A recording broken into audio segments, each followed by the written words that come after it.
Hi! Hello. Hi! Interviewin kita. Pwede. Gusto ko yan. Sige. Gusto yan. Paano ka ba nagsimula sa V-Mobile? Pakilala ka naman. Sige, pakilala ko. My name is Abigail de la Cruz.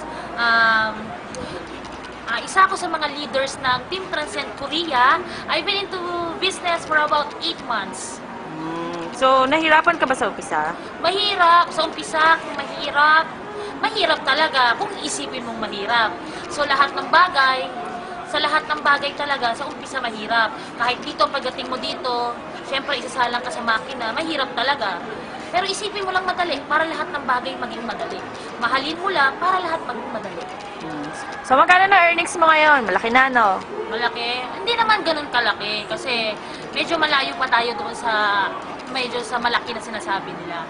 So, yung earnings ko, proud ako kasi pinaghirapan ko yan, hindi ko yan pinanalo sa loto, pinagtrabahuan ko, hindi pa ganun kalaki. Ang mahalaga doon, meron kang resulta. So, ang earnings ko as of now is 400,000 pesos in 8 months in V-Mobile. So, masaya ako at meron ako yan, at kasi pinagpaguran ko yan. Kaya proud ako. Laki na rin, no? So, ano masasabi mo sa team mo, sa mga leaders mo, tsaka sa mga members mo? Sa mga leaders ko, ang masasabi ko lang, kamsahamnida, Korea, sa Tagalog, maraming salamat kasi sa suporta na kahit malayo kami, para ang lapit pa rin, kasi sa mga documents, sa supporting sa motivation, lalong-lalo na sa team Generals, Radicals, Team Abundance, Team Transcend, sa ate ko, na leader ko na nagpakilala sa akin sa V-Mobile, kasi siguro kung hindi ko nakilala yung team, siguro kasi ako inisip ko dati, parang another 5 years pa, kasi 5 years na ako rito sa Korea, tapos na yung kontrata ko, and pauwi na ako because of V-Mobile, kaya sobrang salamat. Kasi before, nung wala pa ako sa V-Mobile, sabi ko another 5 years pa, kailangan ko ng 10 years na mag-abroad bago ako talagang sabihin ko stable na. Pero ngayon, nasa V-Mobile na ako at napakilala sa akin ng ate ko, parang sobrang excited na ako umuwi. Uwing-uwi na ako because of V-Mobile. So, maraming salamat kila Miss Abby Serrano, kila Sir Patrick Baro, kila Sir Jester Ching, na nagtatanong kami ng technical kahit madaling araw na susagutin ni Sir Patrick Baro. Maraming salamat sa mga leaders.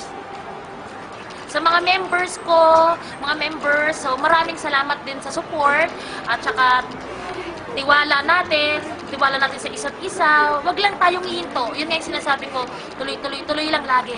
Ang tanim araw-araw, kasi darating yung araw ng anihan. Yun. Okay, so ano naman mapapayo mo sa mga bagong TP, especially sa mga OFW na TP? Sa bagong TP at sa OFW na tulad ko, nagisimula pa lang din naman ako.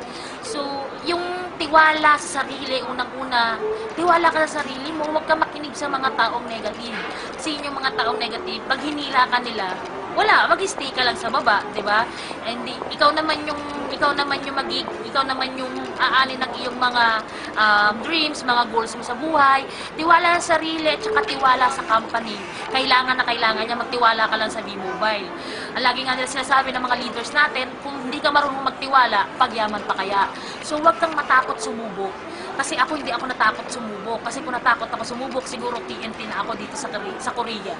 So, sabi nga nila, ang tagal mo lang ginagawa yung ginagawa mo dati, huwag kang matakot sumubok ng panibago.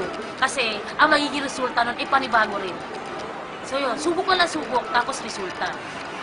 So, ang isa pang payo ko sa mga iba na malayo sa OFW, basa kayo lagi ng documents, wag kayong mag-i-endorse ng business natin nang hindi nyo naaaral yung negosyo. Basa kayo ng documents, 2 to 3 documents lang per day. Then aralin nyo at saka kayo mag-endorse. So, yon ang lagi ko nga sinasabi sa aking team, ang matira dito, yayaman. Kaya, sabi nga ng mga Koreano, fighting, aja. So, yun. Thank you, bye-bye. Bye!